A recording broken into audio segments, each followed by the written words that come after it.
இப்பொழுது ஆரம்பிக்கலாம். பிதா சுதன் பரிசுத்த ஆவியின் பெயராலே ஆமேன். நாம் இப்பொழுது தூய ஆவியானுடைய பாடலிலே பங்கு பெறுவோம். வானத்திலிருந்து வையகமெழுந்து புனித ஆவியே வருக. ஞானத்தின் ஒளியை மனதினிலேற்று மாசற்ற அன்பே வருக. உயிருக்கு உயிரே வாழ்வுக்கு வாழ்வே உண்மையின் வடிவே வருக. பயிருக்கு மழையே பார்வையின் ஒளியே பரமனின் அருளே வருக. வானத்திலிருந்து வையகமெழுந்து புனித ஆவியே வருக. ஞானத்தின் ஒளியை மனதினிலேற்று மாசற்ற அன்பே வருக. ஆமேன். நாம் இப்பொழுது ஆரம்ப செபத்தில் பங்கு பெறுவோம். அன்பின் ஆண்டவரே, இன்றைய நாளுக்காகவும் இந்த செப நேரத்துக்காகவும் நன்றி கூறுகின்றேன். மீண்டும் அங்கு எல்லோரையும் ஒன்றிணைத்து உமது வல்லமையால் ஆள்கொண்டு உமது இறை வார்த்தைக்குள் வழி நடத்தியறலும் உமது வார்த்தையை அறிந்து புரிந்து அதை உள்வாங்கி அதை பின்பற்றி வாழ நிறைவான ஞானத்தை தந்து ஆசீர்வதித்து உமது இறை ஒளிக்குள் வழி நடத்தி தூய ஆவியின் அபிஷேகத்தை தந்தரலும். எல்லோரையும் உமது திருக்கரத்தில் ஒப்புக்கொடுத்து ஜெபம் கேட்கிறோம் எங்கள் நல்ல தகப்பனே. ஆமேன். ஆமேன். நாம் புகழ்ச்சி பாடலில் பங்கு பெறலாம். உயரமும் உன்னதமுமான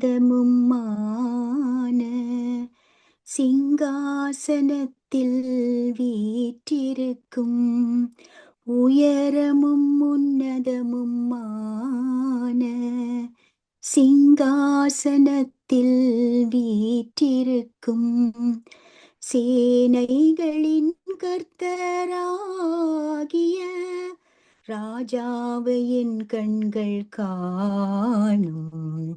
சேனைகளின் கர்த்தராகிய ராஜாவை என் கண்கள் காணும். சேனைகளின் கர்த்தர் பரிசுத்தர். சேனைகளின் கர்த்தர் பரிசுத்தர். சேனைகளின் கர்த்தர் பரிசுத்தர். பரிசுத்தர் பரிசுத்தரே. பரிசுத்தர் பரிசுத்தரே. ஆமேன். ஆமேன். நாம் இப்பொழுது தனி புகழ்ச்சியிலே பங்கு பெறலாம். அப்பா பிதாவே உம்மை போற்றுகின்றோம். இயேசுவே உம்மை போற்றுகிறோம். தூய ஆவியே உம்மை போற்றுகின்றோம். எங்களை ஆண்டவரே உமது தாயின் கருவிலே தெரிந்து கொண்டவரே உம்மை போற்றுகின்றோம். எங்களை பேர் சொல்லி அழைத்தவரே உம்மை போற்றுகின்றோம். எங்களுடன் வாழ்பவரே உம்மை போற்றுகின்றோம். எங்களை கீழாக்காமல் மேலாக்குபவரே உம்மை போற்றுகின்றோம். எங்களோடு பயணிக்கிறவரே உம்மை போற்றுகின்றோம். அன்பான ஆண்டவரே உம்மை போற்றுகின்றோம். இரக்கத்தின் ஆண்டவரே உம்மை போற்றுகிறோம் போற்றுகிறோம். ஆமேன். விடுதலை தருபவரே உம்மை போற்றுகிறோம். தாயின் கருவிலே எங்களை தெரிந்து கொண்டவரே உம்மை போற்றுகிறோம். எங்களை பெயர் சொல்லி அழைத்தவரே உம்மை போற்றுகிறோம். குடும்பங்களை ஆசீர்வதிக்கிற ஆண்டவரே உம்மை போற்றுகிறோம். எங்களை தேவைகளை சந்திக்கிறவரே உம்மை போற்றுகிறோம். எங்களுக்கு ஒளியா இருப்பவரே உம்மை போற்றுகிறோம். எங்களுக்கு விடுதலை தருபவரே உம்மை போற்றுகிறோம். எங்களை குணமாக்குற ஆண்டவரே உம்மை போற்றுகிறோம். எங்களை வழி நடத்துகிறவரே உம்மை போற்றுகிறோம். எங்களை போக்கிலும் பரத்திலும் பாதுகாக்கிறவரே உம்மை போற்றுகிறோம். எங்களை புது வாழ்வில் இணைத்துக் கொண்டவரே உம்மை போற்றுகிறோம். ஆமேன். ஆமேன். நாம் ஆராதனை பாடலில் பங்கு பெறுவோம். நாம் ஆராதிக்கும் தேவன் நல்லவர், விடுவிக்க வல்லவரே. நாம் ஆராதிக்கும் தேவன் நல்லவர், விடுவிக்க வல்லவரே. எரிகின்ற அக்கினிக்கும் ராஜாவுக்கும் விடுவிக்க வல்லவரே. எரிகின்ற அக்கினிக்கும் ராஜாவுக்கும் விடுவிக்க வல்லவரே, நம்மை அழைத்தவரே ஓ கைவிடவே மாட்டார். கலங்காமல் முன் சென்றிட கரம் பற்றி நடத்திடுவார். இடைவிடாமல் ஆராதிப்போம், நம் வாழ்வில் என்றும் ஜெயமே. இடைவிடாமல் ஆராதிப்போம், நம் வாழ்வில் என்றும் ஜெயமே. நாம் ஆராதிக்கும் தேவன் நல்லவர், விடுவிக்க வல்லவரே. ஆமென். ஆமேன். பிதா சுதன் பரிசுத்த ஆவியின் பெயராலே ஆமேன். இன்றைக்கு நாங்கள் தொடக்க நூல் அல்லது ஆதியாகமம் 4ஆம் அதிகாரத்தில் 8 16 வரை உள்ள வசனங்களை பார்க்க போகிறோம். கொஞ்சம் கூட வசனங்கள் 7 மண்டால் பாவம், இல்லைட்டா நாங்கள் டைமை பார்த்து செய்யலாம்.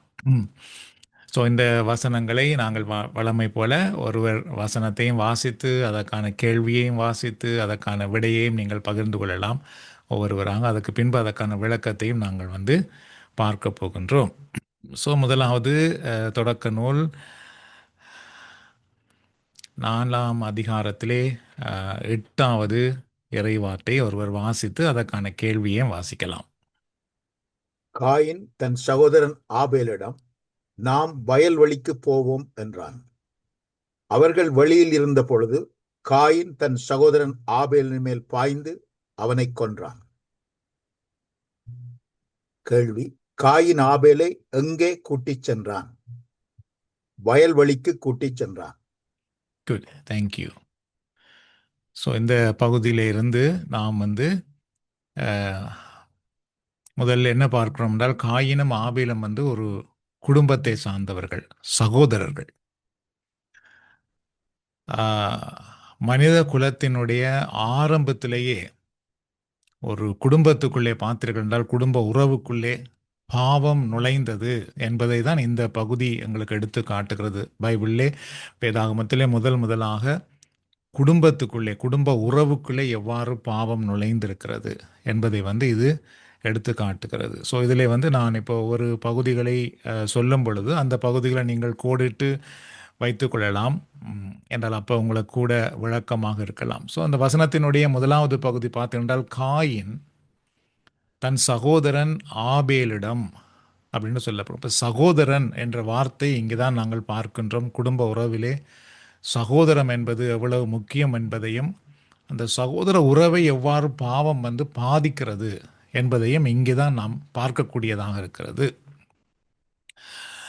ஸோ இங்கே பாவம் எவ்வாறு செயல்படுகிறது என்று பார்த்தீர்கள் என்றால், முதலிலே காயினுடைய உள்ளத்துக்களே தான் அந்த பாவம் தொடங்கியது. அதுக்கு பின்பு தான் அது செயலாக மாறுகிறது. ஸோ பாவம் எப்பொழுதுமே முதலிலே இதயத்தில் ஆரம்பிக்கிறது. அதனால தான் இதயம் என்பது மிக முக்கியமான ஒன்று. அதுக்கு பின்பு அந்த பாவம் செயலாக மாறிய பொழுது ஒரு குடும்ப உறவை அந்த பாவம் சிதைத்து விடுகிறது. சரி, அப்போ ஒரு உறவை உடைப்பது பாவம். ஒரு உறவுக்குள்ளே பாவம் வரும் பொழுது நிச்சயமாக அந்த உறவிலே பெரிய உடைவு வரும், பெரிய பாதிப்பு வரும். அதனால தான் கணவன் மனைவி உறவாக இருக்கலாம், பெற்றோர் பிள்ளைகள் உறவாக இருக்கலாம், அல்லது நம்முடைய ஆன்மீக உறவுகளாக இருக்கலாம், நண்பர்கள் தோழர்கள் உறவாக இருக்கலாம். இதற்குள்ளே ஒரு பாவம் வரும் பொழுது, ஒரு தவறு வரும் பொழுது அந்த உறவிலே ஒரு பெரிய பிரச்சனையை, குழப்பத்தை நம்மால் பார்க்க முடியும். அதுக்கு பின்பு அந்த இறைவார்த்தை என்ன சொல்லுகிறது என்றால், காயின் தன் சகோதரன் ஆபேலிடம் நாம் வயல்வெளிக்கு போவோம் அப்படின்ட்டு அழைப்பதை நாம் பார்க்கணும். இங்கே வயல்வெளிக்கு போவோம் என்ற அந்த போவோம் என்ற வார்த்தை, வயல்வெளி என்ற வார்த்தை, இந்த ரெண்டுமே மிக முக்கியமான ஒன்று. அது எதை காட்டுகிறது என்றால், காயின் ஆபேலை கொலை செய்வதற்கு திட்டமிடுவதை இங்கே பார்க்கலாம். சரியோ? பாவத்திலே 2 விதமாக சொல்லுவார்கள். ஒன்று நாம் தற்செயலாக அல்லது தெரியாமல் செய்கின்ற ஒன்று, 2வது திட்டமிட்டு செய்கிற ஒன்று. திட்டமிட்டு செய்கிற பாவத்துக்கு உலகத்தினுடைய எல்லா பகுதியிலும் அதுக்கு தண்டனை உண்டு. அதை தான் நாங்கள் வந்து ஒரு கிரிமினல் என்று சொல்கிறோம். அல்லது கட்டாயமாக அதுக்கு தண்டனை கொடுக்கப்பட வேண்டும் என்று உலகத்தில் எங்குமே அதுக்கு தண்டனை கொடுக்கப்படும். என்றால் ஒரு பாவம் திட்டமிட்டு செய்தால், இது பாவம் என்று தெரிந்தும் செய்தால் அல்லது ஒரு பாவத்தை திட்டமிட்டு செய்தால் அது பெரிய தவறு. அது இங்கே வந்து நடந்த பாவம் தற்செயலாக நடந்த ஒரு தவறல்ல, திட்டமிட்டு செய்யப்பட்ட ஒரு தவறாகும். வயல்வெளிக்கு போவோம் என்றால் வயல்வெளியிலே கொண்டு போய் கொலை செய்தால் யாருக்கும் தெரியாது அப்படின்ற காயின் நினைத்து வயல்வெளியை தேர்ந்தெடுக்கின்றார், வயல்வெளிக்கு அழைத்து கொண்டு போகின்றார். ஸோ திட்டமிட்டு செய்வது ஒரு பெரிய தவறு. அது நமக்கு ஒரு பெரிய தண்டனையை நமக்கு கொண்டு வரும். அதனாலே நாம் ஒரு தவறை திட்டமிட்டு செய்கிறோம் என்றால் அதில் மிக மிக கவனமாக இருக்க வேண்டும். அது பெரிய தண்டனையை நமக்கு கொண்டு வரும். சரி, அவர் என்ன சொல்லுகிறார் பாருங்கள், வயல்வெளிக்கு போவோம் வாருங்கள் அப்படின்னு சொல்லும் பொழுது அதில் என்ன கற்றுக்கொள்கிறோம் என்றால், ஒரு பொறாமையும் கோபமும் மனிதனை சிந்தித்து பாவம் செய்வதற்கு தூண்டி விடுகிறது. சரியோ, உள்ளத்துக்குள்ளே ஒரு பொறாமை இருக்கும் பொழுது அல்லது கோபம் இருக்கும் பொழுது அதுக்கு நாம் இடம் கொடுப்போம் என்றால் அது கொஞ்ச நாள் இருந்து அதுக்கு பின்பு அது திட்டமிட்டு ஒரு பெரிய தவறை செய்வதற்கு அந்த கோபம் அந்த பொறாமை தூண்டி விடுகிறது. அதை தான் வந்து இந்த இவர்களுடைய உறவு வாழ்க்கையில் இந்த பாவத்திலிருந்து நம்மால் அறிந்து கொள்ளக்கூடியதாக இருக்கிறது. அதனாலே யாக்கோபு என்ன சொல்லுகிறார் என்றால், யாக்கோபு 1 அதிகாரத்திலே 15வது இறைவார்த்தையிலே, ஆசை கருவுற்று பாவத்தை உண்டாக்குகிறது, பாவம் நிறைவேறும் போது மரணத்தை உண்டாக்குகிறது என்று யாக்கோபு எழுதுகிறார். என்ன சொல்றார் என்றால், ஆசை கருவுற்று தான் பாவத்தை உண்டாக்கும். டக்குண்டு பாவம் நாம் வந்து திட்டமிட்ட ஒரு விடயத்தை செய்கிறதல்ல, அது கருவுற்று கொஞ்சம் கொஞ்சமாக கருவுற்று அதுக்கு பின்பு அது பாவமாக மாறும். அது நிறைவேறும் போது அது மரணத்தை உண்டாக்குகிறது அப்படின்னு யாக்கோபு சொல்லுகிறார். சரி, ஆகவே நாம் இதில் என்ன அறிந்து கொள்கிறோம் என்றால், பாவம் திடீரென்று நடப்பதல்ல, இதயத்திலிருந்து ஆரம்பமாகி அதுக்கு பின்பு திட்டமிட்டு அது செயல்படுகிற ஒன்றாக இருக்கிறது. அதுக்கு பின்பு அவர் என்ன சொல்லுகிறார் பாருங்கள், அவர்கள் வெளியில் இருந்த பொழுது, வயல்வெளிக்கு போய் அந்த வெளியில் இருந்த பொழுது அப்படி என்று நாம் பார்க்கின்றோம் அந்த இறை வார்த்தையிலே. அவர்கள் வெளியில் இருந்த பொழுது. சரி, அதிலிருந்து நாம் என்ன அறிந்து கொள்ளுகிறோம் என்றால், முதலாவது வயல்வெளி அல்லது வெளி என்று வரும் பொழுது யாரும் பார்க்காத ஒரு இடத்துக்கு அவர்களை அழைத்து கொண்டு போகப்படுகிறது. பொதுவாக கூடுதலாக மனிதர்கள் எப்பொழுது தவறு செய்கிறார்கள் என்று சொல்லப்படுகிறது என்றால், அவர்கள் எப்பொழுது யாரும் எங்களை பார்க்கவில்லை என்று நினைக்கிறார்களோ அப்பொழுதுதான் நிறைய தடவைகளில் மனிதர்கள் பாவம் செய்கிறார்கள், தவறு செய்கிறார்கள். இன்னொரு பக்கம் மனிதர்கள் பார்க்காத நேரத்திலே தான் மக்கள் திட்டமிட்டு தவறு செய்வார்கள். ஸோ யாரும் பார்க்காத நேரத்திலே நம்மை நாம் பாதுகாத்து கொள்வதுதான் நமக்கு கிடைக்கின்ற ஒரு பெரிய வெற்றி. ஆனால் நிறைய தடவைகளில் யாரும் நம்மை பார்க்கவில்லை, யாரும் நாங்கள் ஒரு விடயத்தை கதைக்கிறோம்னால் அது அவர்களுக்கு தெரியாது என்றால் நாம் பயப்படாமல் ஒரு விடயத்தை கதைப்போம், பயப்படாமல் ஒரு விடயத்தை செய்கிறோம், ஏனென்றால் அது மற்றவர்களுக்கு தெரியாது என்று. ஆகவே இங்கு கூட வயல்வெளிக்கு ஏன் கொண்டு போகிறார் என்றால், யாரும் பார்க்காத இடத்திலே வைத்து அதை செய்வதற்காக. ஆகவே யாரும் பார்க்காத நேரத்திலே அதிகமாக மனிதர்கள் தவறு செய்வதற்கான வாய்ப்பு உண்டு. ஆனால் இது நமக்கு எதை காட்டுகிறது என்றால், நாம் செய்வதை மனிதர்கள் தான் பார்க்கவில்லை, ஆனால் கடவுள் பார்க்கிறார். ஸோ இங்கு வந்து கடவுள் அதை கண்டார். ஸோ அதனால தான் நீதிமொழிகள் 15:3 என்ன சொல்லப்படுகிறது என்றால், ஆண்டவரின் கண்கள் எங்கும் இருக்கின்றன, நல்லவரையும் தீயவரையும் அவை பார்க்கின்றன என்று நீதிமொழிகள் 15:3 சொல்லுகிறது. ஆகவே இதில் நாம் என்ன அறிந்து கொள்கிறோம்? நாங்கள் மனிதர்களிடத்திலே மறைக்கலாம், ஆனால் கடவுளிடத்தில் எதையும் மறைக்க முடியாது. அதுக்கு பின்பு அந்த இறைவார்த்தையினுடைய அடுத்த பகுதி பாருங்கள், காயின் தன் சகோதரன் ஆபேலின் மேல் பாய்ந்து அப்படின்னு சொல்லப்படுகிறது. சரியும், ஆபேலின் மேல் பாய்ந்து. ஸோ இது எதை காட்டுகிறது? கட்டுப்படுத்த முடியாத கோபத்தை காட்டுகிறது. சில நேரத்திலே நம்முடைய சில கோபங்களை நாம் கட்டுப்படுத்துகிறோம், ஆனால் சில நேரத்திலே கட்டுப்படுத்த முடியாமல் போகும் பொழுதுதான் அங்கு வந்து வன்முறை உண்டாகிறது. அப்போ இங்கே வந்து என்ன பார்க்கணும்? ஆபேலின் மேல் பாய்ந்து அப்படின்ற வார்த்தை என்பது நாம் முக்கியமாக கவனிக்க முடியாது. அவரால் கட்டுப்படுத்த முடியாத அளவு கோவப்பட்டு தன் சகோதரனுக்கு தீங்கு இழைக்க அவர் செயல்படுகிறார். சரி, இந்த கட்டுப்படுத்த முடியாமல் போவதற்கு முன்பே கடவுள் என்ன சொன்னார் என்றால், காயினை எச்சரித்தார். நீ வந்து நல்லதை சிந்தித்தால் உனக்கு நல்லது உண்டாகும் அப்படின்ட்டு கடவுள் எச்சரித்திருந்தார். அந்த எச்சரிப்பை கூட காயின் கவனத்தில் வைக்கவில்லை. அதுபோல இந்த விடயம் நம்ம எல்லாருடைய வாழ்க்கையிலும் பல முறை நடக்கும். சரியோ, இந்த ஊழியத்திலே கூட நான் நிறைய சந்திக்கிறேன். நிறைய நேரங்களிலே நாங்கள் இறைவார்த்தையை கேட்கும் பொழுதும் சில விடயங்களை கற்றுக் கொடுக்கும் பொழுதும் மக்கள் அதிகமாக அதிலே கவனம் செலுத்துவதில்லை. அதை நான் இன்றைக்கு சும்மா கேட்கறது தானே அப்படின்ட்டு இருப்பார்கள். இல்லை, கடவுள் எதையுமே நமக்கு நேரம் பாஸ் பண்ணுவதற்காக சொல்லுவதே இல்லை. அவர் எல்லாவற்றையும் முன்கூட்டியே நமக்கு சொல்லுவார். அதுக்கு நாம் சரியாக செவிசாய்த்து அதை குறித்து வைத்து அதற்காக செபித்து அதற்காக நம்மை நாம் ஆயத்தப்படுத்தாமல் போவோமாக இருந்தால் பின்னுக்கு நாம் தவறி விடுவோம். அதுபோல நிறைய பேர் இந்த ஊழியத்திலே தவறி விழுவதை என்னால் பார்க்கக்கூடியதாக இருக்கும். ஏனென்றால் அவர்களுக்கு முன்கூட்டியே இவைகளெல்லாம் நடக்கும் என்று எச்சரித்திருப்பார் கடவுள் ஏதோ ஒரு விதத்திலே. ஆனால் அவர்கள் அதிலே கவனம் செலுத்துவதில்லை. இங்கு காயினுக்கு ஆண்டவர் எச்சரித்தார். அந்த எச்சரிப்புக்கு காயின் சரியாக செவி சாய்க்காமல் போனதனாலே இப்பொழுது கட்டுப்படுத்த முடியாத ஒரு பெரிய பாவத்திலே அவர் விழுந்து விட்டார். அதனால தான் நாங்கள் ஏற்கனவே பார்த்தோம், தொடக்க நூல் 4:7 ஆதியாகமம் 4:7 பாவம் கதவின் முன் காத்திருக்கிறது, கதவின் வாசலிலே படுத்திருக்கிறது, நீ அதை அடக்கி ஆள வேண்டும் அப்படின்னு ஆண்டவர் சொல்லுவார். சரியோ, அது வாசல்ல தான் கிடக்கும், நீ தான் அதை கட்டுப்படுத்த வேண்டும். நீ கட்டுப்படுத்தாமல் போனால் அது உன்னை அதிகமாக பாவம் செய்ய தூண்டிவிடும். அப்போ இங்கே காயினால் கட்டுப்படுத்த முடியாத அளவு அவர் ஒரு தவறு செய்வதற்கு தன்னை விட்டு கொடுத்து விட்டார். ஆகவே இதிலிருந்து நாம் என்ன கற்றுக்கொள்கிறோம் என்றால், கடவுள் நாம் எல்லோருக்கும் ஒரு சுதந்திரத்தை தந்திருக்கிறார். நாம் என்ன விருப்பமானாலும் செய்யலாம், நல்லதும் செய்யலாம், கெட்டதும் செய்யலாம். அது கடவுள் நமக்கு தந்திருக்கின்ற ஒன்று. அதை ஆங்கிலத்திலே ஃப்ரீ வில் என்று சொல்வார். அதாவது கடவுள் நாங்கள் என்ன செய்தாலும் அவர்களை விட்டு விடுகிறார். ஆனால் நாங்கள் தான் தெரிவு செய்ய வேண்டும், இதை செய்வதா இதை செய்யக்கூடாதா என்று. அதிலிருந்து தான் எங்களுக்கு கடவுள் தன்னுடைய நன்மைத்தனங்களை தருகின்றார். சரி, கடைசி என்ன சொல்லப்படுகிறது பாருங்கள், அவன் மேல் பாய்ந்து அவனை கொன்றான். அந்த ஒரு வார்த்தைக்குள்ளேயே நாம் என்ன நிற்கின்றோம். அந்த ஒவ்வொரு வார்த்தைக்குள்ளும் ஒவ்வொரு பகுதிக்குள்ளும் நிறைய விடயங்கள் அடங்கி இருக்கின்றது. அவனை கொன்றான் என்று பார்க்கிறோம். இங்குதான் நீங்கள் பார்த்துக்கின்றால் முதல் கொலை உண்டாகிறது. பரிசுத்த வேதாகமத்திலே கொலை, அந்த கொலை எங்கு உருவாகிறது பாருங்கள், குடும்பத்திலே உருவாகிறது. குடும்பத்திலும் சகோதரர் மத்தியிலே உண்டாகிறது. சரி, அதில் இப்போ நாம் என்ன கற்றுக்கொள்கிறோம் என்றால், முதலாவது இந்த கொலை உருவாகுவதற்கு முன்பு என்ன உருவானது? பொறாமை உண்டானது.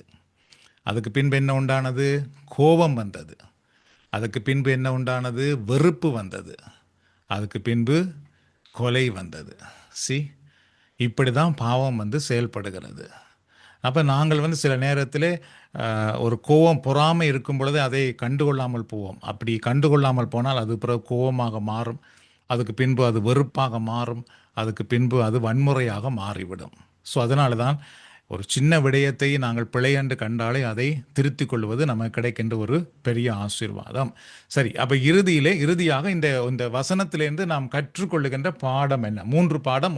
முதலாவது பொறாமை அல்லது பாவம் நம்முடைய இதயத்தையே அழித்து விடுகிறது. இதயத்திலிருந்து ஆரம்பமாகி இதயத்தையே அழித்து விடுகிறது. 2வது, பாவம் சிறிதாக ஆரம்பமாகி பெரிய அழிவை உண்டாக்குகிறது. அதாவது பொறாமை, கோபம், எரிச்சலாக உண்டாகி கொலைக்கு கொண்டு விட்டு விடுகிறது. 3வது, பாவம் உறவை உடைத்து விடுகிறது. அதனால தான் மத்தேயு 5ஆம் அதிகாரத்திலே வசனங்கள் 21 22 வரை உள்ள இறை வார்த்தை என்ன சொல்லுகிறது என்றால், சகோதரன் மேல் கோவப்படுகிறவன் தீர்ப்புக்குள்ளாவான் என்று இயேசுவே சொன்னார். சரியோ, தன் சகோதரனை மடையன் என்று சொல்லுகிறவர் நரகத்துக்கு தள்ளப்படுவார் அப்படி என்று கூட ஆண்டவர் கூறுவார். அதனாலே ஒரு சகோதர உறவு என்பது ஒரு மேன்மையான ஒன்று. கடவுளுடைய பிள்ளைகளாகிய நாங்கள் அந்த சகோதர உறவை மேன்மையாய் மதித்து அதுக்கு நாம் சரியான ஒரு நிலையில் இருப்போம் என்றால் அது நிமித்தமே கடவுள் எங்களை ஆசீர்வதிக்கிறார். சரி, இப்பொழுது 2வது 4ஆம் அதிகாரத்திலே 9வது இறைவார்த்தையை இன்னொரு வாசிக்கப் போகின்றோம். இதை வேணும்னா ராஜி வாசிக்கலாம். தொடக்க நூல் 4ஆம் அதிகாரத்திலே 9வது இறைவார்த்தை. ஆண்டவர் காயினிடம், உன் சகோதரன் ஆபேல் எங்கே என்று கேட்டார். அதற்கு அவன், எனக்கு தெரியாது, நான் என்ன என் சகோதரனுக்கு காவலாளியோ என்றான். ம்ஹும். கேள்வி.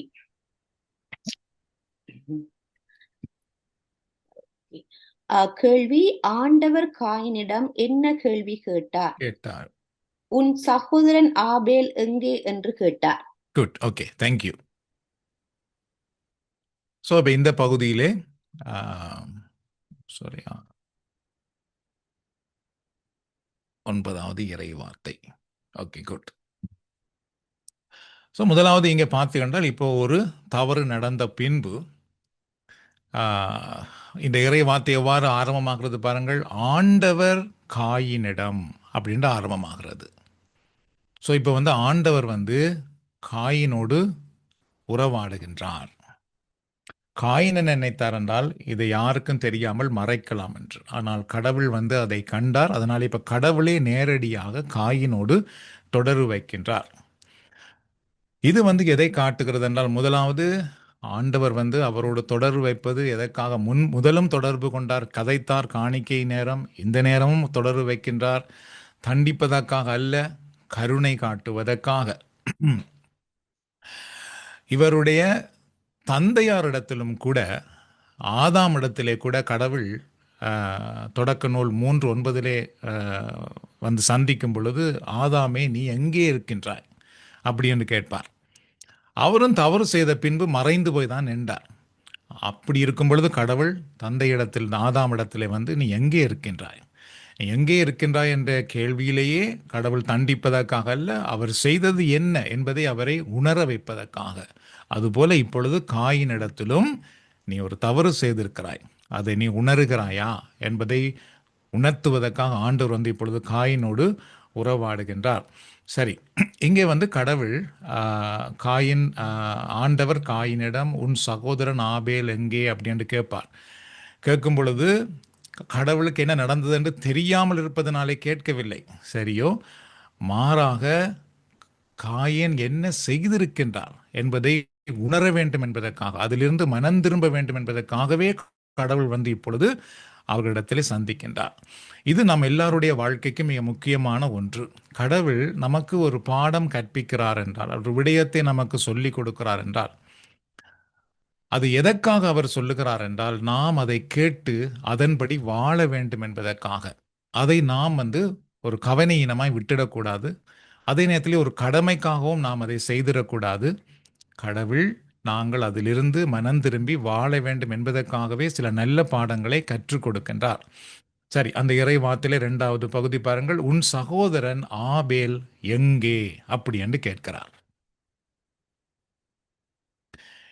இது நமக்கு எதை காட்டுகிறது என்றால், ஒரு குடும்பத்திலே ஒருவருக்கென்று ஒரு பொறுப்பை கடவுள் கொடுக்கின்றார். அந்த பொறுப்பு கட்டாயமாக நாம் எல்லோரும் கவனிக்க வேண்டிய ஒன்று. அதிலே கவனையினமாக இருக்க முடியாது. அதனால தான் இங்கே ஆண்டவர் என்ன கேட்கிறார் என்றால், காயினிடத்திலே உன்னுடைய சகோதரன் ஆபேல் எங்கே? அது உன்னுடைய பொறுப்பு, உன்னுடைய தம்பி, உன்னுடைய சகோதரன். அவனை பாதுகாக்க வேண்டியது நீ, அவனுக்கு முன்மாதிரியாக இருக்க வேண்டியது நீ. இப்போ அவர் எங்கே அப்படி என்று கேட்கின்றார். அதுபோல நம்முடைய குடும்பத்திலே அது மிக முக்கியமான ஒன்று. 2வது, கடவுள் மனிதன் தனிமையாக இருப்பதற்கு படைக்கவில்லை. கடவுளுடைய விருப்பம் நாம் எல்லோரும் ஒரு உறவாக இருக்க வேண்டும், ஒன்றாக இருக்க வேண்டும் என்பது கடவுளுடைய விருப்பம். அப்படி இருக்கும் பொழுது நாம் ஒருவரை வெறுக்க முடியுமா, ஒருவரை தள்ளி வைக்க முடியுமா என்று கேட்டால் இல்லை. நாம் எல்லோரையும் நேசிக்க அழைக்கப்படுகின்றோம். நாம் எல்லோரையும் ஏற்றுக்கொள்ள அழைக்கப்படுகின்றோம். எப்பொழுது நாம் உயர்வு தாழ்வு பார்க்கின்றோமோ அல்லது ஒருவரை வெறுக்கின்றோமோ, அது கடவுள் விரும்பாத ஒரு செயலாக இருக்கின்றது. சரி, அதனால தான் நாம் எல்லோரும் ஒவ்வொரு பொறுப்புடையவர்கள் என்பதை அறிய வேண்டும். கலாத்தியர் 6ஆம் அதிகாரத்தில் 2வது இறை வார்த்தையிலே சொல்லப்படுகிறது, ஒருவருடைய சுமைகளை சுமந்து கொள்ளுங்கள் அப்படி என்று. சரியோ? இந்த பணி வாழ்விலே கூட நாம் ஒருவருக்காக செபிக்கின்றோம். ஏனென்றால் அவர்களுடைய சுமையை நாம் சுமந்து அவர்களை தாங்கி நிற்பதற்காக. அதனாலே நாம் ஒருவருடைய சுமையை சுமக்க அழைக்கப்படுகின்றோம். இந்த ஒரு விடயம் நம்மளுக்கு புது வாழ்விலே கிடைப்பதை குறித்து நாங்கள் மகிழ்ச்சி அடைய வேண்டும், ஆண்டவருக்கு நன்றி சொல்ல வேண்டும். இந்த இறை பணிக்கு, இந்த புது வாழ்வுக்குள்ளே வருவதற்கு முன்பெல்லாம் பார்த்தீர்கள் என்றால் மற்றவர்கள் மேலே அதிகம் பொறாமை, தீங்கு இழைப்பதற்கோ அல்லது எரிச்சல் பொறாமைப்படுவதற்கோ அல்லது அவர்களுடைய அழிவை குறித்தே மகிழ்ச்சி அடையக்கூடிய மக்கள் நிறைய பேரை நாம் பார்க்கலாம், கிறிஸ்தவர்களாக இருந்தே. ஆனால் இந்த புதுவாழ்வு அனுபவம் அப்படி அல்ல. எல்லாருக்காகவும் செபிக்க வேண்டும், அவர்களை தாங்கிக் கொள்ள வேண்டும், அவர்களுக்கு விடுதலை கிடைக்க வேண்டும் என்று நாம் மனமாற செபிப்பது நமக்கு கிடைக்கின்ற ஒரு பெரிய ஆசீர்வாதம். ஆகவே நாங்கள் மற்றவர்கள் மேல் அதாவது அக்கறையாக இருக்க அழைக்கப்படுகின்றோம். சரி, அந்த இறை வார்த்தையிலே அடுத்தது என்ன சொல்லப்படுகிறது பாருங்கள். சகோதரன் எங்கே என்று கேட்டார், அதற்கு அவன் எனக்கு தெரியாது அப்படி என்று சொன்னார் என்று பார்க்கிறோம். சரியோ, தெரியாது என்ற வார்த்தை, அதை நீங்கள் கூறிட வேண்டும். அப்ப இங்கே காயின் என்ன செய்கிறார், என்ன சொல்லுகிறார் என்று பார்த்தீர்கள் என்றால், காயின் இங்கே என்ன சொல்லுகிறார்? பொய் சொல்லுகிறார். முதல்ல கொலை, எரிச்சல் பொறாமைப்பட்டார், கொலை செய்தார், இப்பொழுது பெரிய பொய் சொல்லுகிறார். சரியோ, அப்ப இந்த பாவம் எவ்வாறு வளர்ந்து கொண்டு வருகிறது, பின்தொடர்கிறது என்பதற்கெல்லாம் இது ஒரு நல்ல பாடம். இப்போ ஒரு பெரிய பொய் சொல்லுகிறார். சரி, இந்த பொய் தான் பார்த்தீர்கள் என்றால் முதலாவது கொலை, அடுத்தது பொய்யாக மாறுகிறது. அதுக்கு பின்பு மறுப்பையும் அவர் இது எனக்கு தெரியாது அப்படின்னு சொல்லி மறுப்பதையும் நம்மால் பார்க்கக்கூடியதாக இருக்கிறது. அன்றைக்கு பேதுரு கூட மறுதளித்தார், அதுபோல இங்கே மறுதளிக்கின்றார்கள். அதனால தான் நீதிமொழிகள் 12ஆம் அதிகாரத்திலே 22வது இறைவார்த்தை என்ன சொல்லுகிறது என்றால், பொய்யான உதடுகள் ஆண்டவருக்கு அருவருப்பானவை என்று சொல்லப்படுகிறது. பொய் பேசுகிற உதடுகள் ஆண்டவருக்கு அருவருப்பானவை என்று. ஆகவே பாவம் பார்த்தீர்கள் என்றால் தொடர்ந்து, அதாவது வளர்ந்து வருகிற ஒன்றாக இருக்கின்றது. அதே நேரத்திலே அது மற்றவர்களுடைய வாழ்வையும் அழிக்கக்கூடிய ஒன்றாக இருக்கின்றது. அடுத்த பகுதி அந்த இறைவார்த்தையில் என்ன சொல்லப்படுகிறது? நான் என்ன என் சகோதரனுக்கு காவலாளியோ அப்படி என்று கடவுளிடத்திலே காயின் சொல்லுகிறார். என்னிடத்திலே என் சகோதரனை பற்றி கேட்கிறீரே, நான் என்ன அவருக்கு காவலாளியா அப்படி என்று கேட்கிறார். சரியோ, இது நமக்கு எதை காட்டுகிறது? ஒன்று காயினுடைய அக்கறையீனமான தன்மையை, அல்லது இன்னொரு பக்கம் பார்க்க போனால் கடினமான உள்ளத்தை காட்டுகிறது. அதுக்கு நான் என்ன அவருக்கு என்ன பொறுப்பா அப்படின்னு சொல்லி கடினமான உள்ளத்தை இங்கு காட்டுகிறது. ரெண்டாவது, காயின் தன் சகோதரனை பாதுகாத்து கொள்ள வேண்டும் என்பதை மறுத்து விட்டார், தவறு இருக்கின்றார் என்பதையும் இது காட்டுகின்றது. கடவுள் நம் எல்லாருக்கும் ஒரு பொறுப்பு கொடுக்கின்றார். அந்த பொறுப்பு எல்லாரையும் அன்பு செய்ய வேண்டும் என்ற பொறுப்பு. ஆனால் இங்கு காயின் அந்த பொறுப்பிலிருந்து தவறி விடுகின்றார். அதை தான் இந்த இறைவார்த்தை நமக்கு காட்டுகிறது. அதுதான் மத்தேயு நற்செய்தி 22ஆம் அதிகாரத்திலே 39வது இறைவார்த்தையிலே இயேசு என்ன சொல்லுவார் என்றால், உன்னை போல் உன் அயலானையும் நேசிப்பாயாக. இப்போ இந்த இறைவார்த்தைக்கே நிறைய பேருக்கு அந்த பொருள் விளங்குவதில்லை. உன்னை போல் உன் அயலானை நேசிப்பாயாக என்றால் மற்றவர்கள் மேல் நாம் எரிச்சல் படவோ, பொறாமைப்படவோ, அவர்களை பற்றி தூற்றவோ, அவர்களை பற்றி குறை கதைக்கவோ, அவர்களுக்கு தீங்கிழைக்கவோ நாம் முடியவே முடியாது. எங்களைப் போலவே மற்றவர்களையும் நேசிக்க வேண்டும். ஸோ இந்த 2வது இறைவார்த்தையிலிருந்து நாம் கற்றுக்கொள்கிற 3 பாடங்கள். முதலாவது, கடவுள் மனிதனை ஒரு பொறுப்புக்கு உட்படுத்துகின்றார். நாம் எல்லாருக்கும் ஒரு பொறுப்பு கொடுக்கப்படுகின்றது. குடும்ப வாழ்க்கை என்று வரும்பொழுது நாம் எல்லாருக்கும் ஒரு பொறுப்பு கொடுக்கப்படுகின்றது. அந்த பொறுப்பை நாம் சரியாக செய்தோம் என்றால் கடவுள் அதன் நிமித்தம் எங்களை ஆசீர்வதிக்கின்றார். 2வது, பாவம் என்பது மனிதனை பொய் சொல்லவும் தூண்டி விடுகிறது. சரியா, கொலை, அதுக்கு பின்பு பொய்யும் இணைந்து வருவதை நாம் பார்க்கணும். ஸோ பாவம் எப்பொழுதும் இணைந்து பெருக ஆரம்பித்து விடுகின்றது. 3வது, நாம் ஒவ்வொருவருக்கும் பொறுப்பானவர்கள். நாம் அவர்களை பற்றி நமக்கு தெரியாது அப்படின்னு சொல்ல முடியாது. நாங்கள் ஒருவருக்கு பொறுப்பானவர்கள். அதனால 1 யோவான் 3ஆம் அதிகாரத்திலே 11வது இறைவார்த்தையிலே யோவான் சொல்லுகின்றார், நாம் ஒருவரை ஒருவர் அன்பு செய்ய வேண்டும், ஒருவர் மேல் ஒருவர் அன்பு கூற வேண்டும் அப்படின்னு யோவான் எழுதுகின்றார். Okay, thank you. நாம் இப்பொழுது தொடக்க நூல் 4ஆம் அதிகாரத்திலே 10வது இறை வார்த்தையை பார்க்க போகின்றோம். இதை வெண்படால் சகோதரி ஜூடித்தக் அவர்கள் வாசிக்கலாம். தொடக்க நூல் 4ஆம் அதிகாரத்திலே 10வது இறை வார்த்தை. அதற்கு ஆண்டவர், நீ என்ன செய்து விட்டாய்?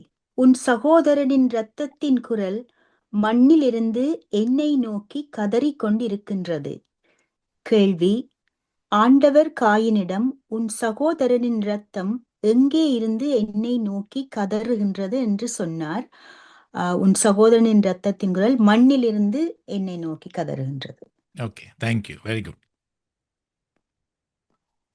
ஸோ இந்த இறை வார்த்தையிலே நாங்கள் முதல்ல என்ன பார்க்கிறோம் பாருங்கள். அதற்கு ஆண்டவர், நீ என்ன செய்து விட்டாய்.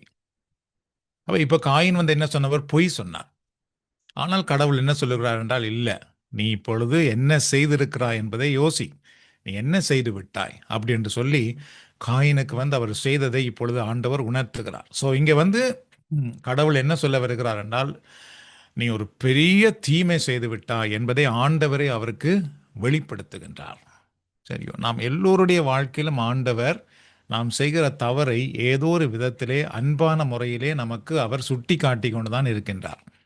ஆனால் நாம் பல முறை அதை உணராமல் போய்விடுகின்றோம். அதை நாம் எவ்வளவு தூரம் உணர்ந்து கொள்ளுகிறோமோ அது நமக்கு ஒரு பெரிய உயர்வையும் ஆசீர்வாதத்தையும் தரும். அதை நாம் தட்டி கழித்தோம் என்றால் அது நமக்கு தீமையை கொண்டு வந்து விடும். சரி, அப்போ இங்கே ஆண்டவர் என்ன சொல்லுகிறார்? ஓகே, என்ன கேட்கிறார்? நீ என்ன செய்து விட்டாய் அப்படின்ட்டு முதலாவது அவர் செய்ததை உணர்த்த ஆரம்பிக்கின்றார். ரெண்டாவது வந்து, நீ என்ன செய்து விட்டாய் என்றால் ஒரு பெரிய கொலை செய்திருக்கின்றாய். சரியோ, அதாவது ஒரு உயிரையே நீ வந்து கொண்டிருக்கின்றாய் அப்படின்ற ஆண்டவர் இங்கே சொல்ல வருகின்றார். தொடக்க நூல் 1ஆம் அதிகாரத்தில் 27வது இறைவார்த்தை சொல்லுகிறது, கடவுள் தம் சாயலில் மனிதரை படைத்தார் அப்படின்னு சொல்லப்படுகிறது. சரியோ, இப்போ ஒரு மனிதர் இன்னொருவர் வந்து யார் என்றால் கடவுளுடைய சாயலிலே உருவாக்கப்பட்டவர். நீங்கள் எனக்கு கடவுள் சாயலில் உருவாக்கப்பட்டவர்கள், நான் உங்களுக்கு கடவுள் சாயலில் உருவாக்கப்பட்டவர். உங்களுக்கு நான் ஒரு தீமை செய்யும் பொழுது கடவுளுக்கு தீமை செய்கிறேன், எனக்கு தீமை செய்யும் பொழுது கடவுளுக்கு தீமை செய்கிறோம். இன்னொருவர் கடவுள் சாயலிலே படைக்கப்பட்டிருக்கிறதுனாலே அவர்களுக்கு நாம் என்ன செய்கிறோமோ அதை நாம் கடவுளுக்கு செய்கிறோம் என்பதுதான் இந்த இறைவார்த்தையிலிருந்து நாம் கற்றுக்கொள்ளுகிற ஒரு உன்னதமான பாடம். அதனாலே நாம் மற்றவர்களுக்கு தீமை செய்யாமல் நன்மை செய்ய அழைக்கப்படுகின்றோம். அதுக்கு பின்பு அந்த வார்த்தையிலே ஆண்டவர் என்ன சொல்லுகிறார் பாருங்கள், உன் சகோதரனின் இரத்தத்தின் குரல். சரியோ, எதனுடைய குரல் என்று ஆண்டவர் சொல்லுகிறார் என்றால் இரத்தத்தின் குரல் அப்படி என்று சொல்லுகிறார். இரத்தம் என்பது பரிசுத்த வேதாகமத்திலே ஒரு உயிரை குறிக்கிறது. அதாவது மனிதனுடைய உயிர் இரத்தத்தில் இருக்கிறது என்று திருமறை சொல்லுகிறது. இந்த இறைவார்த்தையை குறித்து ஒரு டாக்டர் என்னோடு கதைக்கும் பொழுது சொன்ன ஒரு விடயம், தான் முதலாக இந்த போதனையிலே மனிதனுடைய உயிர் இரத்தத்தில் இருக்கிறது என்று வேதாகமம் சொன்னதை கேட்ட பொழுது தாங்கள் பெரிய ஆச்சரியமாக இருந்தது. ஏனென்றால் நிறைய ஆட்களுக்கு உயிர் எதிலே இருக்கிறது என்று தெரியாமல் இருக்கிறதா. நான் ஒரு வைத்தியராக இருந்தாலும் ஒரு உயிர் எதிலே இருக்கிறது என்பதை நான் தெரியாமல் இருந்திருக்கின்றேன். ஆனால் வேதாகமம் திட்ட தெளிவாக சொல்லுகிறது ஒரு உயிர் இரத்தத்தில் இருக்கிறது என்று சொல்லி. சரியோ, ஏன்னா இரத்தம் இல்லாமல் போனால் மனிதனால் உயிர் வாழ முடியாமல் போகிறது. ஆகவே கடவுள் அவனுடைய அந்த உயிரை இரத்தத்தில் வைத்திருக்கிறார் அப்படின்ட்டு இதில் நாம் பார்க்கக்கூடியதாக இருக்கிறது. ஆகவே இப்பொழுது பார்த்துகள் என்றால் அந்த இரத்தம் மண்ணிலே சிந்தப்பட்டதுனாலே இப்பொழுது அந்த இரத்தம் கடவுளை நோக்கி கூப்பிடுகிறது. அதாவது அந்த இரத்தத்திலே உயிர் இருக்கிறது, அந்த உயிர் இறைவனை நோக்கி கூப்பிடுகிறது என்று கடவுள் வந்து இங்கே சொல்ல வருகின்றார்.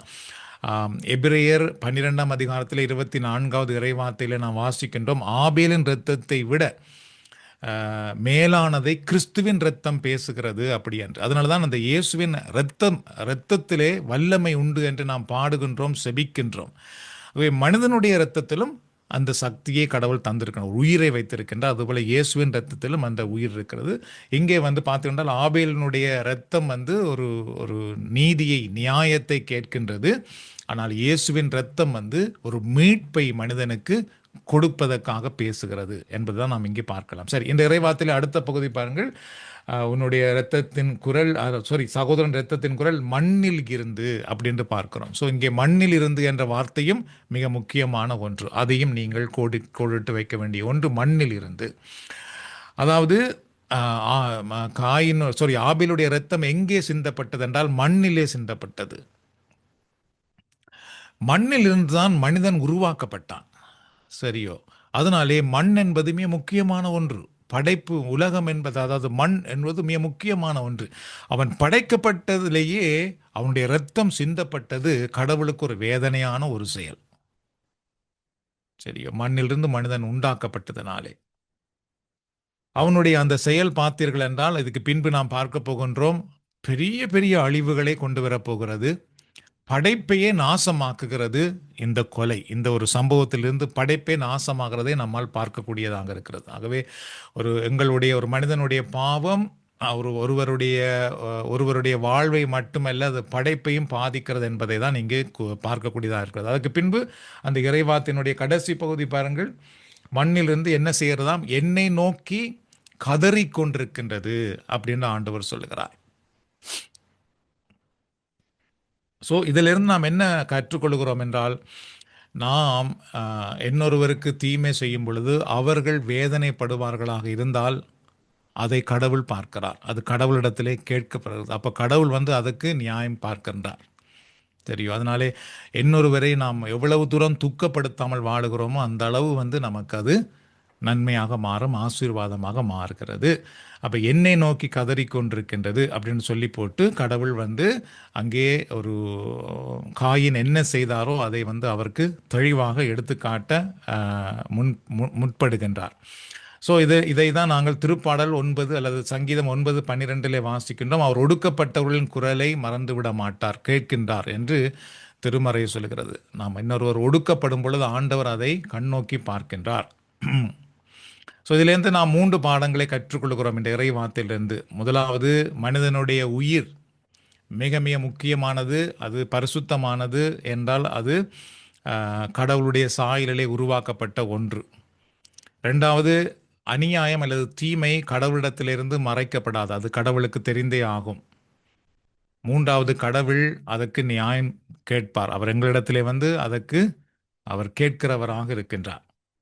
அதனால் மத்தேயு 5:9 சொல்கிறது, சமாதானம் செய்கிறவர்கள் பாக்கியவான்கள் அப்படி என்று இயேசு கற்றுக் கொடுத்திருக்கின்றார். மத்தேயு 5:9 நாம் எவ்வளவு தூரம் மற்றவர்களுக்கு சமாதானமாய் வாழ்கின்றோமோ நாங்கள் பாக்கியம் பெற்றவர்கள், பாக்கியவான்கள். ஸோ இவைகள் தான் நமக்கு ஆண்டவருடைய ஆசீர்வாதத்தை கொண்டு வருகிறது. சரியோ? நாங்கள் வெறும் செபித்து கொண்டிருக்கிறதுனாலே ஒன்றும் வராது. நம்முடைய வாழ்க்கை மிக அவசியம், உள்ளம் மிக மிக அவசியம், நம்முடைய மாற்றம், வாழ்வின் மாற்றம் மிக மிக அவசியம்.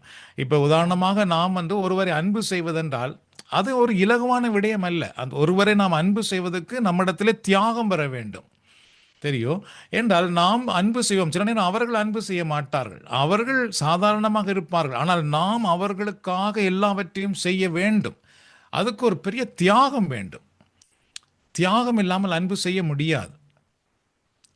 ஒரு தாய் தன் பிள்ளை அன்பு செய்வதற்காக எவ்வளவு தியாகம் பண்ணுகிறார்கள். அதுபோல தான் நாங்கள் கூட இன்னொருவரை அன்பு செய்ய வேண்டும் என்றால் அங்கு பெரிய பெரிய தியாகம் வர வேண்டும். அந்த தியாகம் தான் எங்களுக்கு ஆசீர்வாதத்தை கொண்டு வரும். அந்த தியாகத்திலே வேதனை வரும், துன்பம் வரும், கஷ்டம் வரும், சிலுவை வரும். அதை நாம் சகித்து கொண்டு அவர்களை அன்பு செய்வது நிமித்தம் கடவுள் எங்களை ஆசீர்வதிக்கின்றார். ஓகே, நாம் இப்பொழுது அடுத்த இறை வார்த்தைக்கு போகின்றோம். தொடக்க நூல் 4ஆம் அதிகாரத்திலே 11வது இறை வார்த்தை. இந்த இறை வார்த்தையை அன்றென்னா வாசிக்கலாம். தொடக்க நூல் 4:11. இப்பொழுது உன் கைகள் சிந்திய உன் சகோதரின் இரத்தத்தை தன் வாய் திறந்து குடித்த மண்ணை முன்னிட்டு நீ சபிக்கப்பட்டிருக்கிறாய். கேள்வி: காயின் ஏன் சபிக்கப்பட்டான்? சகோதரின் இரத்தத்தை தன் வாய் திறந்து குடித்த மண்ணை முன்னிட்டு சபிக்கப்பட்டான். Okay, good, thank you. ஸோ இப்போ பாவத்துக்கான விளைவு காயினுக்கு வந்திருக்கிறது. அந்த விளைவை இப்பொழுது காயின் சந்திக்கின்றார். ஸோ அதனால தான் இந்த தவக்காலம் கூட மனம் திரும்புதலின் காலம். ஏன் நாம் மனம் திரும்ப வேண்டும்? ஏனென்றால் நாம் தீமை செய்தால் கட்டாயமாக அதுக்கு ஒரு விளைவு வரும். ஆகவே நாம் மனம் திரும்புவது மற்றவர்களுக்காக அல்ல, எங்களுக்காக தான் நாம் நம்முடைய வாழ்க்கையை மாற்ற வேண்டும். எங்களுக்காக நாம் மாற்றிக்கொள்கிறோம். நாம் பிழையானதை விதைத்தால் பிழையானதை அறுக்கப் போகின்றோம், நல்லதை விதைத்தால் நல்லதை அறுக்கப் போகின்றோம். ஆகவே நாம் மனம் திரும்ப வேண்டும். ஏனென்றால் நாம் நல்லதை விதைப்பதற்காக. சரி, இங்க வந்து என்ன சொல்லப்படுகிறது பாருங்கள். அந்த இறை வார்த்தையில முதலாவது இப்பொழுது அப்படின்ற ஆரம்பமாகிறது. சரியோ, அந்த இப்பொழுது என்றது மிக முக்கியமான ஒன்று. எப்பொழுது? இப்பொழுது. அது எப்பொழுது என்றால் பாவம் செய்த பின்பு. பாவம் செய்வதற்கு முன்பு இருந்த நிலை வேறு. இப்பொழுது நீ பாவம் செய்து விட்டாய், தவறு செய்து விட்டாய். ஆகவே இப்பொழுது நீ செய்த நேரத்தில் இருந்து இப்பொழுது உனக்கு கிடைக்க போறது என்ன என்பதை ஆண்டவர் வந்து இங்கு சொல்ல வருகின்றார். என்ன விளைவென்றால் அவருக்கு ஒரு பெரிய பாதகமான ஒரு விளைவு வந்து இப்பொழுது வெளிப்படுகிறது.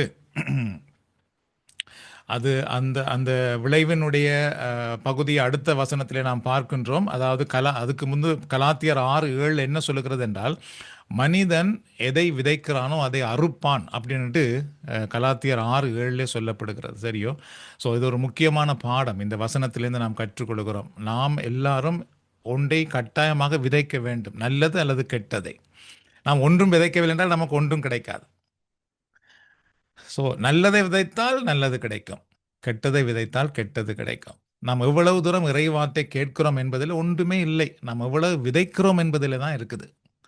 சரியோ? நாம் எவ்வளவு தூரம் செபிக்கிறோம் என்பதில் எல்லாம் இல்லை. நாம் எவ்வளவு விதைக்கிறோம் என்பதில் தான் இருக்குது. நாம் எவ்வளவு தூரம் விதைக்கிறோமோ அவ்வளவு தூரம் அறுக்க முடியும். சரி,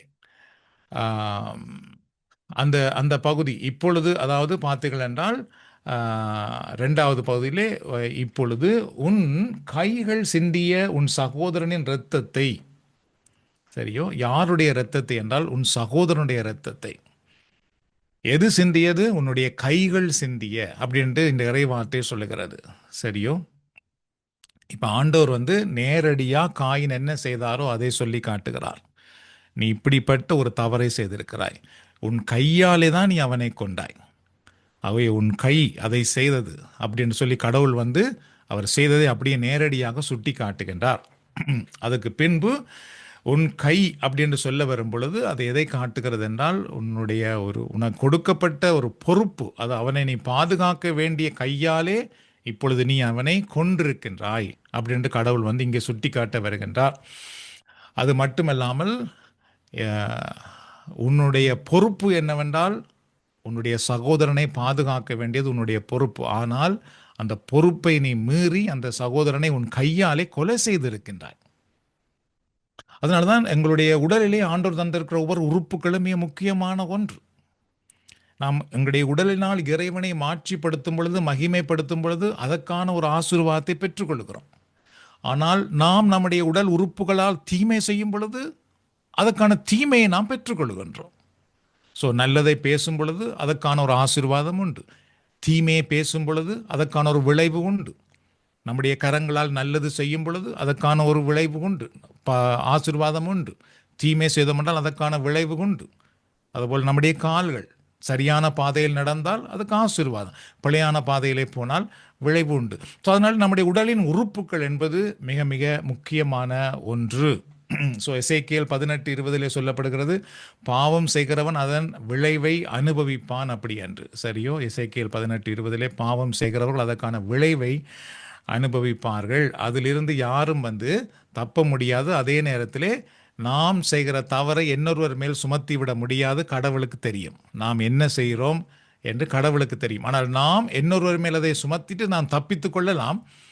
ஆனால் அதற்கான விளைவு கட்டாயமாக நமக்கு தனிப்பட்ட விதத்திலே வரும். அது சரியோ? இதெல்லாமே இந்த சத்தியங்களை நாங்கள் ஒருவராலும் மாற்ற முடியாது. இப்போ நான் வந்து ஒரு தவறை செய்துட்டு இன்னொருவருக்கு முன்பு நான் தவறு செய்யவில்லை என்பதை காட்டிக்கொள்ளலாம். சரி, அப்போ அவர்கள் நம்பி விடலாம், ஓகே இவர் ஒரு தவறும் செய்யலன்னு நம்பி விடுவார்கள். ஆனால் என்னுடைய வீட்டுக்குள்ளே, என்னுடைய தனிப்பட்ட வாழ்க்கைக்குள்ளே நான் செய்த தவறுக்கான தீமையை நான் அனுபவித்து கொண்டு தான் இருப்பேன். சரி, அதுக்கு பின்பு அந்த இறைவார்த்தை அடுத்த பகுதி என்ன சொல்லப்படுது பாருங்க, சகோதரன் இரத்தத்தை தன் வாய் திறந்து குடித்த மண்ணை முன்னிட்டு அப்படின்னு சொல்லப்படுகிறது. சரியா? வாய் திறந்து குடித்த மண்ணை முன்னிட்டு அப்படின்னு சொல்லப்படுகிறது. ஆகவே இங்கே வந்து இந்த மண் என்பது பார்த்தீர்கள் என்றால், நான் ஏற்கனவே சொன்னது போல மண்ணிலிருந்தான் மனிதனை உண்டாக்கினார் கடவுள். மண் வந்து கடவுளுடைய படைப்பினுடைய ஒரு முக்கியமான பகுதி. அந்த பகுதி இப்பொழுது ஒரு கொலை இரத்தத்தினால் பாதிக்கப்பட்டிருக்கிறது. கடவுள் அதை பார்க்கிறார், அது கடவுளுக்கு துக்கத்தை உண்டாக்குகின்றது. இரண்டாவது, ஒரு மனிதனுடைய செயல் கடவுளுடைய படைப்பை எந்த அளவுக்கு பாதிக்கிறது என்பதையும் இந்த பகுதி வந்து நமக்கு எடுத்து காட்டுகின்றது. 4வது அந்த பகுதி என்ன சொல்லப்படுகிறது பாருங்கள். மண்ணை முன்னிட்டு நீ சபிக்கப்பட்டிருக்கின்றாய். ஸோ இங்க கடவுள் என்ன சொல்றார் என்றால், கடவுள் ஒன்றும் இங்கே அவரை தண்டிக்கவில்லை. ஏற்கனவே ஆதாம் தவறு செய்யும் பொழுது அவருடைய செயல் ஒரு தீமை செய்ததினாலே அந்த தீமைக்கான விளைவு மண்ணிலே வந்தது. ஆண்டவரே சொல்லியிருந்தார், நீ இதை சாப்பிடாதே, சாப்பிட்டால் உனக்கு மரணம் உண்டாகும் என்றால் நீயாகவே அந்த தீமையை உண்டாக்கி விடுவாய். கடவுள் ஒன்றும் செய்யவில்லை. அதுபோலதான் இங்கேயும் கடவுள் ஒன்றும் செய்யவில்லை. நீ அந்த சாபத்தை உன்மேல் நீயாகவே எடுத்துக்கொள்ளுகின்றாய். தெரியும். ஆகவே இங்கு நாம் என்ன பார்க்கிறோம் என்றால், கடவுளுடைய அதாவது காயின் தான் செய்த தீமைக்கான ஒரு பலனை இப்பொழுது சாபமாக பெற்றுக்கொள்ளுகின்றார்.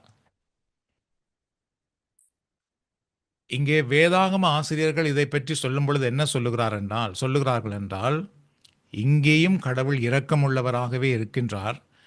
கடவுள் காயினை கொல்லவில்லை, மாறாக மீண்டும் வாழ்நாட்கள் கொடுக்கின்றார், அவன் மனம் திரும்புவதற்காக என்று. ஸோ அதான் உண்மை. கடவுள் நினைத்திருந்தால் இங்கே கொலை செய்திருக்கலாம், ஆனால் கடவுள் கொல்லவில்லை, வாழ்நாட்கள் கொடுக்கின்றார் மனம் திரும்புவதற்காக. ஸோ இதுபோலதான் நம்முடைய வாழ்க்கையிலும் ஆண்டவர் பல முறைகளிலே நாம் மனம் திரும்புவதற்கான காலங்கள் தருகின்றார். அந்த காலங்களை நாம் பயன்படுத்துவது நமக்கு கிடைக்கின்ற ஒரு ஆசீர்வாதம். ஸோ இதிலிருந்து நாம் கற்றுக்கொள்கிற 3 முக்கியமான பாடம் பார்த்துக்கொண்டால், அதாவது பாவத்துக்கு விளைவு உண்டு என்பதை முதலாவது நாம் கற்றுக்கொள்கின்றோம். 2வது, அவர்கள் செய்கின்ற செயலுக்கு அவர்கள் தான் பொறுப்பு. அது அவர்களுக்கு தான் கிடைக்கும். அதில் இருந்து யாரும் தப்பித்து கொள்ள முடியாது. 3வது, கடவுள் நியாயத்தை சுட்டி காட்டுகின்றார், அதே நேரத்தில் ஆண்டவர் இரக்கமுள்ளவராகவும் இருக்கின்றார். அதனால்தான் அந்த காலம் கொடுக்கப்படுகின்றது. ஸோ நீதிமொழிகள் 14:34 சொல்லுகிறது, நீதிமான்கள் உயர்வடைவார்கள், பாவம் செய்கிறவர்கள் அவமானப்படுவார்கள் என்று. Okay, good. ஸோ அடுத்த வார்த்தைக்கு நாம் செல்ல போகின்றோம்.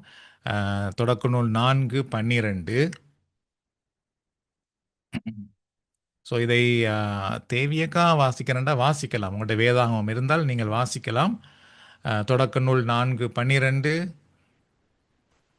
அப்படி இல்லைன்னா குயின்டசன்னா வாசிக்கலாம்.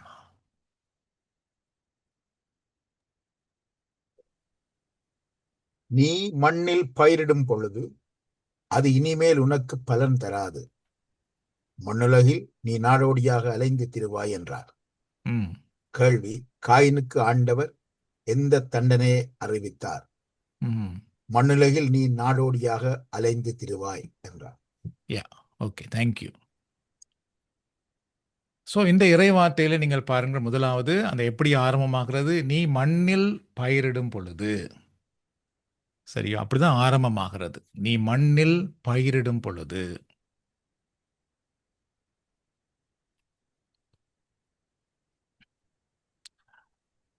அதாவது ஏற்கனவே நாம் முதல் இதிலே நாம் பார்த்திருக்கின்றோம், வேலை என்பது இறைவனால் நமக்கு கொடுக்கப்பட்ட ஆசீர்வாதமான ஒன்று. தெரியும். வேலை மனிதனுக்கு கொடுக்கப்பட்ட ஒரு துன்பம் அல்ல. வேலை மனிதனுக்கு கொடுக்கப்பட்ட ஒரு ஆசீர்வாதம். அந்த வேலையை வைத்து மனிதன் முன்னேற முடியும். வேலை, அதனால தான் கடவுள் அவனுக்கு வேலையை கொடுத்திருக்கின்றார். தெரியும். வேலை எங்களுக்கு கிடைத்த ஒரு ஆசீர்வாதம். ஆனால் அந்த வேலையிலே இப்பொழுது காயினுக்கு என்ன வருகிறது என்றால் சாபம் வருகிறது. அந்த வேலையினால் அவர் முன்னேற முடியாத ஒரு நிலை வருகின்றது. அதான் திருமறை சொல்கிறது, நீ கையிடும் வேலையை நான் ஆசீர்வதிப்பேன் என்று கடவுள் சொல்லி இருக்கின்றார். நாம் கடவுளுக்கு உண்மையாக கீழ்ப்படிந்து வாழும் பொழுது நம்முடைய வேலையை ஆண்டு ஆசீர்வதிப்பார். அது வெறும் பணத்தை மட்டும் கொடுப்பதற்காக அல்ல, வாழ்க்கை கொடுப்பதற்காக. நாம் சிறப்பாக வாழ்வதற்கு இறைவன் நம்முடைய வேலை வழியாக தான் நம்மை ஆசீர்வதிக்க முடியும். வானத்திலிருந்து பணத்தை போட முடியாது. நாம் செய்வதிலே ஆசீர்வாதத்தை காண முடியும். ஸோ பேதுருவுக்கும் கடவுளை தான் சொல்லுவார், வலையை கொண்டு போய் வீசு, அதிலே மீன் பிடிபட்டது. தூண்டிலை கொண்டு போய் போடு, அதிலே மீன் பிடிபட்டது. அதுபோல் கடவுள் நமக்கென்று ஒரு வேலை கொடுத்துருக்கார் பாருங்கள், அது நமக்கு ஆசீர்வாதமான ஒன்றாக கடவுள் தந்திருக்கின்றார். ஆனால் இப்பொழுது ஆண்டவர் காயினுக்கு சொல்லுகிறார், நீ மண்ணில் பயிரிடும் பொழுது. இதற்கு முன்பு அவர் பயிரிடும் பொழுது அவருக்கு நல்ல விளைச்சல் வந்தது. அதிலிருந்து தான் அவர் காணிக்கை கொண்டு வந்தார். ஆனால் அவருடைய உள்ளம் சரியில்லாமல் போனதுனாலே பெரிய பெரிய தீமை வந்து இப்பொழுது அவர் மண்ணிலே பயிரிட ஆரம்பிக்கும் பொழுது என்ன உண்டாக போகிறது? அந்த விளைச்சலை காண முடியாது. இரண்டாவது, ஆண்டவர் என்ன சொல்லுகிறார்? அது இனிமேல், இனிமேல் என்ற வார்த்தை மிக முக்கியமான ஒன்று. இதற்கு முன்பு உனக்கு நல்ல பலன் தந்தது அந்த மண், ஆனால் இனிமேல் அது உனக்கு பலன் தராது. இப்ப இதை நமக்கு எதை காட்டுகிறது என்றால், தவறு செய்ததினாலே அவருடைய உழைப்பின் பலனை அவர் இழக்கின்றார். உழைப்பினுடைய பலன் அவருக்கு குறைகிறது. ஸோ இது வந்து நமக்கு என்ன காட்டுகிறது என்றால், ஒரு காயின் செய்த தவறு அவருடைய உறவை மட்டும் பாதிக்கவில்லை, அவருடைய உழைப்பையும் பாதிக்கிறது, அவருடைய சிறந்த வாழ்க்கையையும் அது பாதிக்கிறது.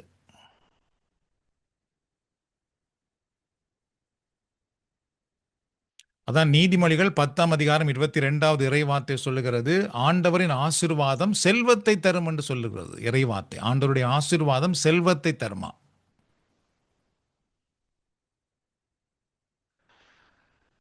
என்றால் நாம் வந்து வாழ்வதற்கு செல்வம் வேண்டும், அதை கடவுள் தருகிறார். ஸோ அந்த செல்வத்தின் ஆசீர்வாதத்தை நாம் எவ்வாறு பெற்றுக்கொள்கிறோம் என்று நீங்கள் பார்த்தீர்கள் என்றால், ஒன்று, நமக்கு உழைப்பின் பயன் கிடைக்கும் பொழுது கடவுளுக்குரியதை கடவுளுக்கு நாம் கொடுக்க வேண்டும். கொடுக்கும் பொழுது நல்ல மனதோடு நாம் கொடுக்க வேண்டும். அப்படி கொடுப்போமாக இருந்தால் அதற்கான ஆசீர்வாதத்தை நாம் பெற்றுக்கொள்ள முடியும். அதான் திருமறை நமக்கு காட்டுகின்றது. ஆனால் நம்முடைய உள்ளம் சரியில்லாமல் இருக்குமாக இருந்தால் நாம் எவ்வளவு கொடுத்தாலும் நாம் நன்மை காண முடியாமல் போய்விடும். என்றால் நம்முடைய உள்ளம் மிக மிக முக்கியமான ஒன்று. அடுத்த பகுதி என்ன சொல்கிறது பாருங்கள். அது உனக்கு பலன் தராது. மண்ணுலகில், சரியோ, மண்ணுலகில் நீ நாடோடியாக அப்படி என்று சொல்ல வருகிற ஆண்டவர் எங்கே என்றால் மண்ணுலகில். மண்ணுலகில் என்றாங்கிறது அவர் வாழப்போகிற இடம். இந்த மண்ணுலகிலே தான் அவர் வந்து நிறைவாய் வாழ்வதற்காக இறைவன் உண்டாக்கினார் அவரை. ஆனால் இந்த மண்ணுலகிலே அவரால் நிறைவாய் வாழ முடியாத ஒரு சூழல் எப்பொழுது வருகிறது? பாவம் செய்ததுனால தான் வந்ததே தவிர மற்றபடி வராது. மற்றபடி வர வேண்டிய அவசியம் இல்லை. நானும் நீங்களும் இந்த மண்ணுலகிலே கடவுளோடு இணைந்து வாழுவோம் என்றால் நிச்சயமாக சிறப்பாக வாழ முடியும். ஆனால் தீமைக்குள் இருப்போம் என்றால் இந்த மண்ணுலகிலே நாங்கள் வந்து துன்பத்தோடு தான் வாழ்ந்து கொண்டிருப்போம், நிம்மதியாய் வாழ முடியாது. ஆனால் கடவுள் இந்த மண்ணுலகிலே தான் நாங்கள் வாழ்வதற்காக இந்த மண்ணுலகை உண்டாக்கினார். பரலோகம் என்பது வேறு, மண்ணுலகம் என்பது வேறு. மண்ணுலகிலே தான் நாங்கள் வந்து ஒரு சிறந்த ஒரு வாழ்க்கை வாழ கடவுள் விரும்புகின்றார். ஆனால் இங்கே மண்ணுலகில் அவரால் வாழ முடியாமல் போகிறது. ஏனென்றால் அவரிடத்திலே ஏற்பட்ட தீமை. ஏசாயாவின் நூல் 59:2வது இறைவார்த்தை சொல்லுகிறது, உங்கள் பாவங்கள் உங்களையும் உங்கள் கடவுளையும் பிரித்து விடுகின்றன என்று சொல்லி. சரியோ, தவறு கடவுளையும் எங்களையும் பிரித்து விடுகிறதாம். 4வது பகுதி அந்த இறைவார்த்தையிலே பாருங்கள். மண்ணுலகில் நீ, முதல் மண்ணுலகு பார்த்துட்டோம், அதுக்கு பின்பு என்ன சொல்லப்படுகிறது? நீ நாடோடியாக அலைந்து திரிவாய். ஸோ இதெல்லாமே மிக முக்கியமான ஒன்று. சரியோ, நீ நாடோடியாக அலைந்து திரிவாய் என்றால் மண்ணுலகிலே அவர் வந்து வாழ்வதற்காக உண்டாக்கப்பட்ட அந்த உலகத்திலே அவர் இப்பொழுது எப்படி வாழப்போகிறாராம்? நாடோடியாக, அதாவது ஒரு இருப்பதற்கு இடமில்லாமல், ஒரு பாதுகாப்பு இல்லாமல், ஒரு மற்றவரிடத்திலிருந்து உண்மையான அன்பு இல்லாமல், அக்கறை இல்ல, ஒரு நாடோடி போல வாழப்போகிறார். எதனால் என்றால் பாவத்தினாலே, தீமையான செயலினாலே. ஆனால் அவர் சரியாக இருந்திருந்தால் இந்த உலகிலே அவர் சிறந்த ஒரு வாழ்க்கையை வாழ்ந்திருக்க முடியும். ஸோ அதன் நாடோடியாக என்பதுமே முக்கியமான ஒன்று. இது எங்களுடைய வாழ்க்கையில வராதா? எங்களுடைய வாழ்க்கையிலும் இது வரும், எல்லாருடைய வாழ்க்கையிலும் அது வரும். நாங்கள் இந்த உலகத்திலே ஒரு நிம்மதியற்றவர்களாக தனிமையிலே, வேதனையிலே, கஷ்டத்திலே வாழ வேண்டிய சூழல் வந்துடும். ஆனால் நாம் கடவுளோடு இருக்கும் பொழுது இறைவன் எங்களை நாடோடியாக வாழ விட மாட்டார். அவர் எங்களோடு இருப்பார், எங்களை காத்து கொள்ளுவார். ஸோ இது வந்து காயினுக்கு கிடைத்த தண்டனையில் ஒரு முக்கியமான ஒன்று. அதாவது வந்து காயின் ஒரு இடத்திலும் நிம்மதியாக வாழ இல்லாத ஒரு சூழல் இப்பொழுது வந்திருக்குது. சரியோ, மனிதனுடைய பெரிய பிரச்சனையே இன்றைக்கு அதுதான். உலகத்தில் எங்கேயுமே அவன் நிம்மதியாக வாழ முடியாத ஒரு சூழல் வந்திருக்குது. 2வது, நீ நாடோடியாக அலைவாய் என்றால் அவருடைய உள்ளான அமைதியும் இல்லாமல் போகிறது. வெளியான வாழ்க்கையிலும் துன்பம், உள்ளத்திலும் உள்ளான வாழ்க்கையிலும் அமைதி இல்லாத ஒரு நிலை உண்டாகிறது. ஸோ அதனால தான் திருப்பாடல் சங்கீதம் 32:10 என்ன சொல்லுகிறது என்றால், தீயவர்கள், தீமை செய்கிறவர்களுக்கு பலவிதமான துன்பங்கள் வரும் அப்படின்னு திருப்பாடல் சொல்லுகிறது. ஸோ இதிலிருந்து நாம் கற்றுக்கொள்கின்ற 3 பாடங்கள் பார்த்தீர்கள் என்றால், பாவம் மனிதனுடைய வேலையின் ஆசீர்வாதத்தை பறித்து விடுகிறது. 2வது, பாவம் கடவுளிடமிருந்து விலக்கி அமைதியற்ற வாழ்க்கைக்கு கொண்டு போய் விட்டு விடுகிறது. அலைந்து திரிகிற ஒரு வாழ்க்கைக்கு கொண்டு போய் விட்டு விடுகின்றது. 3வது, நாம் கடவுளோடு இணைந்திருக்கும் பொழுது கடவுள் நமக்கு அமைதி அருளுகிறவராக இருக்கின்றார். நாம் கடவுளை விட்டு பின்வாங்கி போனோம் என்றால் இந்த உலகிலே நமக்கு அமைதி இல்லை. அமைதி யாராலும் தர முடியாது. அதனால்தான் மத்தேயு 11ஆம் அதிகாரத்தில் 28வது இறைவார்த்தையில் இயேசு என்ன சொன்னார் என்றால், பெரும் சுமை சுமந்து சோர்ந்திருப்போர் எல்லோரும் என்னிடத்தில் வாருங்கள் அப்படி என்று இயேசு அழைத்தார். அதனாலே நாம் கிறிஸ்தவர்களாக இருக்கிறதுனாலேயே நமக்கு கிடைக்கின்ற ஒரு பெரிய ஆசீர்வாதம், உலகம் கொடுக்க முடியாத தேவ சமாதானத்தை இறைவன் எங்களுக்கு கொடுக்கின்றார். ஓகே, ஸோ இதோடு நாங்கள் நிறுத்தப் போகின்றோம். 12 வரைக்கும் நாம் பார்த்துருக்கின்றோம். ஏன்னா 18 வரைக்கும் போக இயலாது. ஸோ இன்னும் நிறைய இருக்கிறதுனால வேணும்னா நாங்கள் இதை அடுத்த வாரம் இதை தொடரலாம். அடுத்த வாரத்துக்கு நான் ஆல்ரெடி போட்டுட்டேன் மற்ற பகுதி. ஏன்னா இதில் என்ன நிறைய இருக்கிறதுனால நாங்கள் இதை முடிக்கலாம். ஏன்னா இதை முடிச்சுட்டு அடுத்தது போகலாம். ஓகே, நாங்கள் நாம் இப்பொழுது சுபம் பண்ணுவோம். அன்பின் ஆண்டவரே, இந்த நாளுக்காக நாங்கள் உமக்கு நன்றி கூறுகின்றோம். முக்கியமாக இந்த தவக்காலத்திலே இந்த ஒரு மணி நேரத்தை உம்முடைய பாதத்திலிருந்து உம்முடைய வார்த்தையை நாங்கள் தியானிக்கும்படி செய்கிறீரே, அதற்காக நாங்கள் உமக்கு நன்றி கூறுகின்றோம். நீர் ஏசாயா இறைவாக்கினர் வழியாக கூறுவது போல, நீர் எங்களுடைய பலியை அல்ல, எங்களுடைய உள்ளான மாற்றத்தையே விரும்புகின்றீர். உமக்கு கீழ்ப்படிவதையே நீர் விரும்புகின்றீர் என்று நீர் சொல்லியிருக்கின்றீரே. உம்மை அறிகின்ற அறிவையே பலியை விட நீர் விரும்புகின்றீர் என்று நீர் சொல்லியிருக்கின்றீரே. அதற்காக நாங்கள் உமக்கு நன்றி கூறுகின்றோம். இந்த தவக்காலத்திலே நாங்கள் உம்மை பற்றி, உம்முடைய வார்த்தையை பற்றி, எங்கள் வாழ்க்கையை பற்றி அறிந்து கொள்வதற்கு இந்த ஒரு நேரத்தை நீர் இந்த இணைய வழி மூலம் தந்திருப்பதற்காக நாங்கள் உமக்கு நன்றி செலுத்துகின்றோம். இரக்கமுள்ள ஆண்டவரே, காயினை ஆபேலை நீர் படைத்தது போல எங்களையும் நீர் உண்டாக்கி இருக்கின்றீர். எங்கள் குடும்பத்திலும் எங்களுக்கு நல்ல உறவுகளை தந்து உண்டாக்கி இருக்கின்றீர். அதற்காக நாங்கள் உமக்கு நன்றி கூறுகின்றோம். இந்த நாளிலும் ஆண்டவர் நீர் எங்களுக்கு தந்திருக்கிற நல்ல வேலை வாய்ப்புக்காக நாங்கள் உமக்கு நன்றி கூறுகின்றோம். இந்த வேலை வாய்ப்பின் மூலமாக நீர் எங்களுக்கு தருகின்ற வருமானத்துக்காக, ஆசீர்வாதத்துக்காக நாங்கள் உமக்கு நன்றி கூறுகின்றோம். இதோ இந்த நாளிலும் அன்பின் ஆண்டவரே, நாங்கள் அறிந்தது போல எங்களுடைய வாழ்க்கையில் நீர் எங்களுக்கு கொடுத்திருக்கின்ற அந்த உறவை நாங்கள் மதித்து பொறுப்புணர்வோடு வாழும்படி எங்களை ஆசீர்வதியும். கணவர், மனைவி, பெற்றோர், பிள்ளைகள் தங்கள் கடமைகளை சரியாக ஒருவருக்கு செய்து நாங்கள் எப்பொழுதும் ஆண்டவரே உமக்கு முன்னிலையிலும் மற்றவர்கள் முன்னிலையிலும் சரியான ஒரு வாழ்க்கை வாழும்படி ஆண்டவர் எங்களை ஆசீர்வதிப்பீராக. நீர் எங்களுக்கு தந்திருக்கிற இந்த உறவுக்குள்ளே நாங்கள் ஒருபோதும் தீமையை விதைத்து விடாதபடி, ஆண்டவரை பொல்லாப்பை விதைத்து விடாதபடி நீர்தாமே எங்களை காத்து கொள்ளுவீராக. எங்கள் சிந்தனையாலும் சொல்லாலும் செயலாலும் நாங்கள் நல்லதை செய்யும்படி ஆண்டவர் எங்களை ஆசீர்வதித்தருளும். நாங்கள் அறிந்திருப்பது போல நாங்கள் செய்கின்ற ஒவ்வொரு செயலுக்கும் ஒரு விளைவு உண்டு என்பதை நாங்கள் அறிந்திருக்கின்றோம். அந்த விளைவிலிருந்து நாங்கள் தப்பித்து கொள்ள முடியாது என்பதையும் அறிந்திருக்கின்றோம். ஆகவே இந்த நேரத்தில் இரக்கமுள்ள ஆண்டவரே, நாங்கள் செய்த எல்லா தவறுகளுக்காக நாங்கள் உம்மிடத்திலே மன்னிப்பு வேண்டுகின்றோம். எங்கள் பாவங்களை எல்லாம் மன்னித்து எங்களை புதுப்படைப்பாக மாற்றும். எங்களுக்கு புதிய உள்ளத்தை தாரும். நாங்கள் நல்லதை செய்யவும் நல்லதை விதைக்கவும் நீர் ஆசீர்வதிப்பீராக.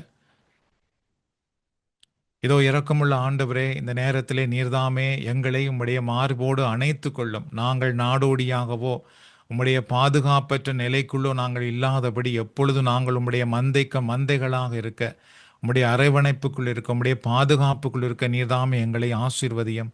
நாங்கள் மட்டுமல்ல, எங்கள் குடும்பத்தையும் நீர்தாமே உம்முடைய அரவணைப்புக்குள் வைத்து கொள்ளுவீராக. எங்கள் பிள்ளைகளையும் உம்முடைய அருக்கரங்களிலே நாங்கள் அர்ப்பணிக்கின்றோம். எங்கள் எல்லோருக்கும் நீர் அடைக்கலவும் பாதுகாப்புமாய் இருந்திரலும். எங்கள் குடும்பத்திலே ஆண்டவரே என்னென்ன பொல்லாப்புகள் தீமைகள் நடந்திருக்கின்றதோ அதையெல்லாம் நீர் அறிந்திருக்கின்றீர். தேவரிதாமே அவைகள் எல்லாவற்றையும் மன்னித்திரளும். எங்கள் குடும்பத்தை நீர்தாமே பாதுகாத்து கொள்ளும். இரக்கமுள்ள ஆண்டவர், இந்த நேரத்தில் இதில் இணைந்திருக்கிற ஒவ்வொருவருக்காகவும் செபிக்கின்றேன். உம்முடைய திருக்கரத்தினால் இவர்களை தொட்டு ஆசீர்வதியும். உம்முடைய பாதத்தில் இருக்கும் இவர்கள் மேல் உம்முடைய வல்ல கரம் அமர்ந்து ஆசீர்வதிக்கற்று. நீர்தாமே இவர்கள் தேவைகள் எல்லாம் சந்தியும். இவர்களுக்கு வேண்டிய சமாதானத்தையும் வாழ்வையும் தாரும். இந்த நாளில் நாங்கள் கேட்டது போல ஆண்டவரை, நாங்கள் எல்லோரும் ஒரு நல்ல பொறுப்புணர்வோடு வாழவும், மற்றவர்களை முன்னேற்றவும், மற்றவர்களுக்காக செபிக்கவும், மற்றவர்களை அன்பு செய்யவும் நீர் ஆசீர்வதிப்பீராக. எல்லாவற்றுக்கும் மேலாக இரக்கமுள்ள ஆண்டவரே, இந்த புது வாழ்வு ஊழியத்தை நீர் எங்களுக்கு தந்திருக்கின்றீர். நாங்கள் எல்லாரும் ஒன்றிணைந்து இந்த பணி வாழ்வை கட்டி எழுப்பவும், இன்னும் பலரை ஆண்டவரை நாங்கள் உம்மிடத்திலே அழைத்து வரவும், மற்றவர்களுடைய சுமைகளை நாங்கள் தாங்கி நிற்கவும், மற்றவர்களுக்கு ஆண்டவரே உம்முடைய உண்மையான அன்பை எங்கள் வாழ்க்கை மூலமாக காட்டவும் நீர்தாமே எங்களை ஆசீர்வதித்தரலாம். இயேசுவின் நாமத்தில் மன்றாடி நீர் தருகிற ஆசீர்வாதத்தை பெற்றுக்கொள்கிறோம் எங்கள் நல்ல தந்தையே. ஆமென். ஆண்டவராக இயேசு கிறிஸ்துவின் அருளும் கடவுளின் அன்பும் பரிசுத்த ஆவியின் ஐக்கியமும் நம் அனைவரோடும் நம்முடைய குடும்பத்திலும் எப்பொழுதும் இருப்பதாக. பிதா சுதன் பரிசுத்த ஆவியின் பெயராலே ஆமென்.